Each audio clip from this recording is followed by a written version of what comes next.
اعوذ باللہ من الشیطان الرجیم بسم اللہ الرحمن الرحیم۔ درجہ اول، سبجیکٹ عربی قاعدہ، سبق نمبر 14، سبق کا نام حروف مقطعات۔ بچوں، آج آپ کو حروف مقطعات کے بارے میں بتایا جائے گا کہ حروف مقطعات کسے کہتے ہیں اور حروف مقطعات ان کو کیوں کہا جاتا ہے۔ حروف مقطعات یعنی آپ نے دیکھا ہوگا کہ سوروں سے پہلے کچھ مفرد حروف لکھے ہوتے ہیں جنہیں مقطعات کہا جاتا ہے، جیسے صاد، قاف، نون، الف، لام، میم۔ اب ان کو مقطعات کیوں کہا جاتا ہے؟ کیونکہ ان حروف کا تلفظ الگ الگ کیا جاتا ہے، یعنی ان حروف کو توڑ توڑ کر کے پڑھا جاتا ہے۔ جیسے الف لام میم لکھا ہوا تو اس کو ہم علم نہیں پڑھیں گے، بلکہ ہر لفظ کا تلفظ الگ الگ کیا جاتا ہے، ہر لفظ کا تلفظ توڑ توڑ کے کیا جاتا ہے۔ اسی وجہ سے ان کو حروف مقطعات کہا جاتا ہے۔ اب آئیے اس سبق میں دیکھتے ہیں کہ ان حروف کا تلفظ کیسے کیا جائے گا، ان حروف کو پڑھنے کا کیا طریقہ ہے۔ بسم اللہ الرحمن الرحیم۔ جیسے آپ دیکھیں کہ صاد لکھا ہوا ہے، یہاں پہ صاد کے اوپر مد ہے تو اس کو تھوڑا کھینچ کے پڑھیں گے۔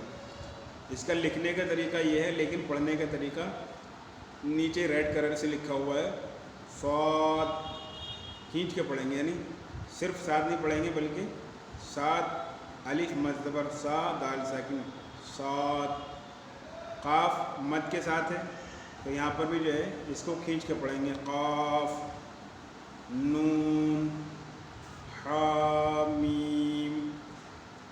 یعنی آپ کو سکھانے کے لیے یہاں پر ریڈ کلر سے نیچے لکھا گیا ہے، ہر حرف کے نیچے لکھا گیا ہے کہ اس کو کس طرح سے پڑھا جائے گا۔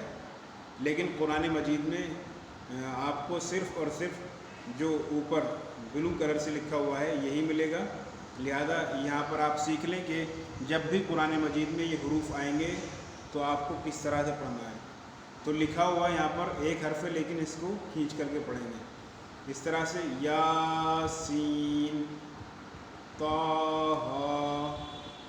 طاسین، الف لام میم، الف لام را، الف لام میم را، عین سین قاف، طا سین میم، الف لام میم صاد، کاف ہا یا عین صاد۔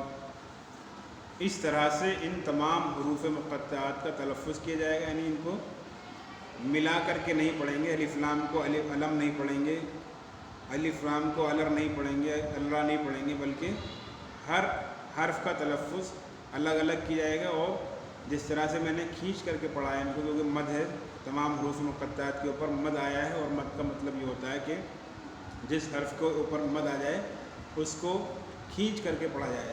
تو جس طرح سے میں نے آپ کی خدمت میں پڑھ کر کے بتایا ہے کہ کس طرح سے اس کا تلفظ کیا جائے گا، کس طرح سے پڑھا جائے گا، انشاءاللہ امید ہے کہ آپ لوگ سمجھ گئے ہوں گے اور اس کو پریکٹیکل میں لے کر آئیں جو میں نے آپ کو بتایا ہے قرآن مجید میں، جہاں جہاں پر حرف لکھے ہوئے ہیں اس طرح سے اس کو کھینچ کر کے پڑھیں، اور یہ جتنے بھی حروف یہاں پر لکھے ہوئے ہیں اس کی آپ پریکٹس کریں، اور پریکٹس کر کے انشاءاللہ امید ہے کہ آپ لوگ میری بات سمجھ گئے ہوں گے، اور امید ہے کہ اس پر عمل کریں گے اور پریکٹس کریں گے۔